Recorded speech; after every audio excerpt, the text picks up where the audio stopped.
It's time to get to work. Over the next 3 months, I'm going to do everything I can to keep America great again. We made our case for change. We're going to make that case tomorrow. We're not stopping now. Tomorrow we rest, and then we keep fighting through to November. Let's go out there. Let's get it done. Let's change this country.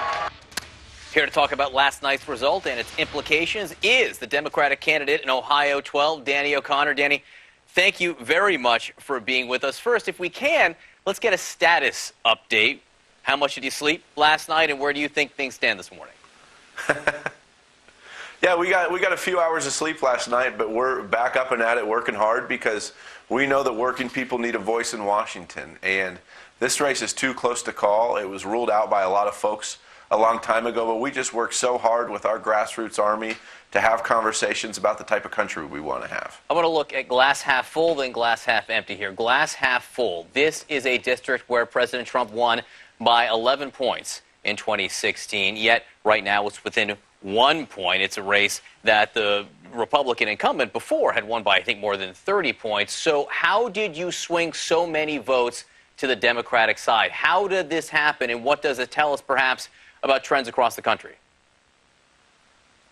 Well, we talked to voters where they were. We talked to voters in their, coffee shops. We talked to voters in their homes or their doorsteps, having a conversation with regular working people about how they pay their mortgage, how they have a safe and secure retirement, how they can afford health care access. That's something that works. That's a conversation that working people want to have, and we had it all over every part of this district, all 7 counties. Glass half empty view here is you are 1,700 votes short so far. There are still more votes to be counted, but right now you are trailing, and if the trend continues, it will be Troy Balderson who wins over the next several days. Is there anything you can look back on and say, man, I wish I had done that differently? No, because we're proud of what we're doing right now, and we always knew that the fight would continue on August 8th because, we have an election in November, and we feel great about the conversations we're having right now. We'll be out campaigning today and having serious conversations with voters about their future, about why their family needs someone who's going to fight for them in Washington, about why they need someone who's going to stand up for health care access. And that's what we want to do. We feel great about where we are, though. There are some people who look back and say, well, you have said you will not support Nancy Pelosi should you become elected there as the next speaker or Democratic leader in the House. When you're speaking to Chris Matthews, you said if she was the only Democratic candidate, you would be supportive of there. Without getting into the exact analysis of that statement, a forensic analysis of that statement, what does it tell you that support for Nancy Pelosi is so toxic among some, not all, but some voters? Well, it tells me that folks are ready for a new generation of leadership, that families want to see Washington deliver some type of actual solution for the things that they're dealing with. And I'm running to be an independent voice in Washington. I think a difference between me and my opponent is he's going to do whatever Washington, D.C. tells him to do.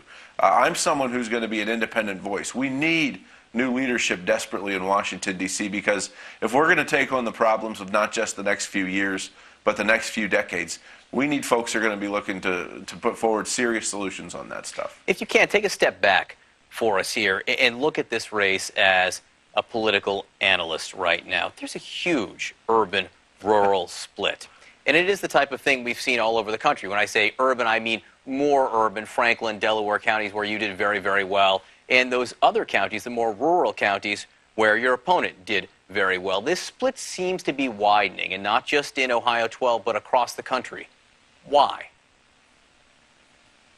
Well, that's something that we need to solve because too many people are being divided. Too many people are being pitted against each other. The problems of a family in Franklin County, when they sit down and they talk about how they're going to pay their mortgage, how they're going to afford their rising health care costs, how they're going to finally get a raise at their job, those are problems that families in Muskingum County, in Zanesville, in Mansfield, in Morrow County, Marion County, Licking County worry about. I know that because I grew up in rural Ohio, and I know that Democratic families, Republican families, rural families, suburban families, and urban families, when they sit down around the kitchen table at night, they're usually worried about the same thing. They're worried about rising costs of health care. They're worried about folks like Troy Balderson who want to raise the retirement age and cut Social Security and Medicare. And that's something that's important to me. Do Democrats need to do a better job delivering that message to some of these rural counties where they haven't necessarily picked up steam over the last several months? Well, I'm hopeful that everyone who's running for office will have a conversation with working families about how they're going to fight for them and how they're going to let them secure their version of the American dream. This is a country that can be greater than we are right now. We can do better than we're doing right now. We need to have the backs of working folks. Folks ask me why I'm running for office. It's because there are families who get up every day, they get their kids on the school bus, they clock into work, they come home, they help their kids with their homework, they do everything right, but they don't have anyone fighting for them in Washington. And that's what I want to do. Let's talk about President Trump. He came to your district really at the last minute to try to prop up your opponent, Troy Balderson. The president thinks that may have helped, may even have been decisive. What role do you think it played? Yeah, I don't think he knows what he's talking about. You can fly in, hang out here for a couple hours, fly out. You don't walk on our roads. You don't have kids that go to our schools. You don't deal with the public health crisis with addiction that we have here in our state every single day. I think it's more important to have grassroots conversations. And Troy Balderson can have all the people he wants fly in from D.C. I don't think it makes too much of a difference. I think that the reason we're having so much success and the reason this race is a tie ball game right now is because we've been crisscrossing this district, talking to voters about important issues, about stuff that matters to them when they sit around the kitchen table. You say the president, I don't think he knows what he's talking about. You don't believe that his message has some resonance in, again, some of those rural counties in your district? Not based on what I saw. I mean, we were out talking to voters that day, the days after, and when I stand on someone's doorstep or I meet them, in a coffee shop or just walking down the street, one thing I like to ask folks is what do they worry about? What keeps them up at night? And it's rising health care costs. It's the thought of having their Social Security or Medicare cut. I think that our voters and the American people are much smarter than we give them credit for. These are folks who recognize that we have problems in our country, but these are problems that can only be solved if we send new leadership to Washington. And that's why I'm running. Let me ask you one mechanical question before I let you go. If the margin shrinks to less than 0.5%, there's a mandatory recount. If it's greater than that, and who knows where it will land when these provisional and absentee ballots are counted, will you ask for a recount? The only thing I know for sure is that I'm going to be campaigning every single day until November. The mechanics of the recount and all that stuff, with this race being too close to call, we need to make sure that every vote is counted because when people exercise their right to vote, that needs to be respected.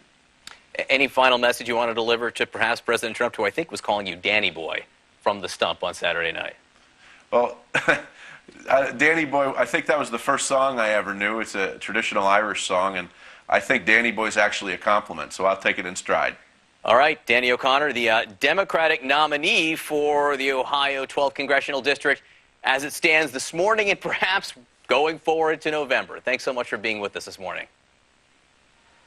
Thank you. Have a great day. I will note, by the way, that Jeff's talking about those 2016 Trump voters the White House wants them out. You spoke to some of them. Yes, I did. And, well played, And we're going to hear from some of them later. And there are some cracks, at least, in some of the people you've spoken to. Oh, I would say there's more than cracks. What you're all going to see in an hour or so, there's actually possibly fisticuffs about how strongly Trump voters now feel about each other and are fighting. So we will reveal some of that.